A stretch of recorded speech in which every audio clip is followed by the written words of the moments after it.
بسم الله الرحمن الرحيم قل أوحي إلي أنه استمع نفر من الجن فقالوا إنا سمعنا قرآنا عجبا. Katakanlah Muhammad, telah diwahyukan kepadaku bahwa sekumpulan jin telah mendengarkan bacaan. Lalu mereka berkata, kami telah mendengarkan bacaan yang menakjubkan, Al-Quran. Yahdi ila ar-rushd fa'amanna bih walan nushrika bi rabbina ahada. Yang memberi petunjuk kepada jalan yang benar, lalu kami beriman kepadanya, dan kami sekali-kali tidak akan mempersekutukan sesuatu pun dengan Tuhan kami. وَأَنَّهُ تَعَالَى جَدُّ رَبِّنَا مَا اتَّخَذَ صَاحِبَةً وَلَا وَلَدًا. Dan sesungguhnya maha tinggi keagungan Tuhan kami, Dia tidak beristri dan tidak beranak. وَأَنَّهُ كَانَ يَقُولُ سَفِيهُنَا عَلَى اللَّهِ شَطَطًا. Dan sesungguhnya orang yang bodoh di antara kami dahulu selalu mengucapkan perkataan yang melampaui batas terhadap Allah. وَأَنَّا ظَنَنَّا أَن لَّن تَقُولَ الْإِنسُ وَالْجِنُّ عَلَى اللَّهِ كَذِبًا. Dan sesungguhnya kami mengira bahwa manusia dan jin itu tidak akan mengatakan perkataan yang dusta terhadap Allah. Asbabun Nuzul ayat 1 surah Al-Jin. Ibnu Abbas berkata bahwa Rasulullah SAW tidak pernah membacakan ayat Al-Quran kepada jin dan tidak juga melihat mereka. Saat beliau bersama sebagian sahabatnya berangkat menuju pasar Ukas, setan pernah mencoba mencuri kabar dari langit. Lalu mereka dikejar oleh batu membara sehingga mereka kembali lagi kepada kaumnya.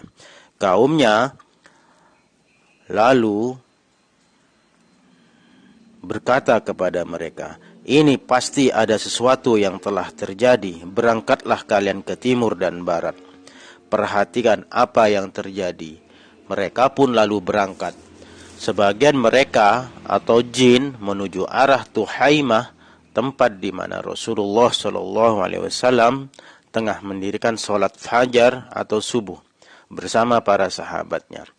Ketika mereka atau sekelompok jin mendengar bacaan ayat Al-Quran, mereka memperhatikannya dan berkata, demi Allah, inilah yang menghalangi antara kalian dan kabar dari langit.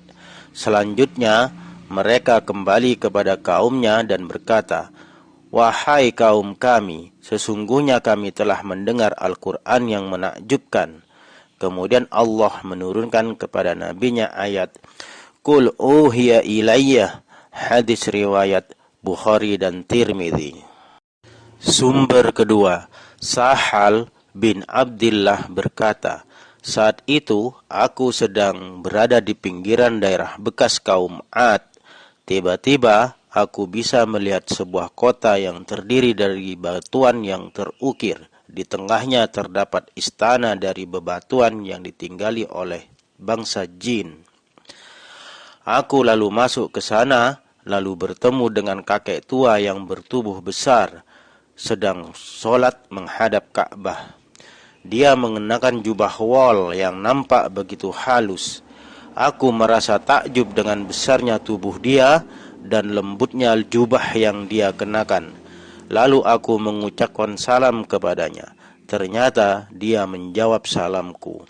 Lalu dia berkata, wahai Sahal, sesungguhnya badan itu tidaklah merusak pakaian. Yang merusak pakaian adalah baunya dosa-dosa dan makanan yang haram atau tidak baik. Dan jubah yang aku pakai ini berumur 700 tahun Dalam jangka waktu itu, aku bertemu dengan Isa dan Muhammad SAW, dan aku beriman kepada keduanya.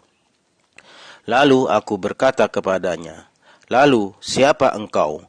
Dia menjawab, "Aku adalah salah seorang jin yang disebutkan dalam ayat Qul uhiya ilayya annahu astama'a nafarum minal jinni." Hadis riwayat Ibnu Al-Jauzi.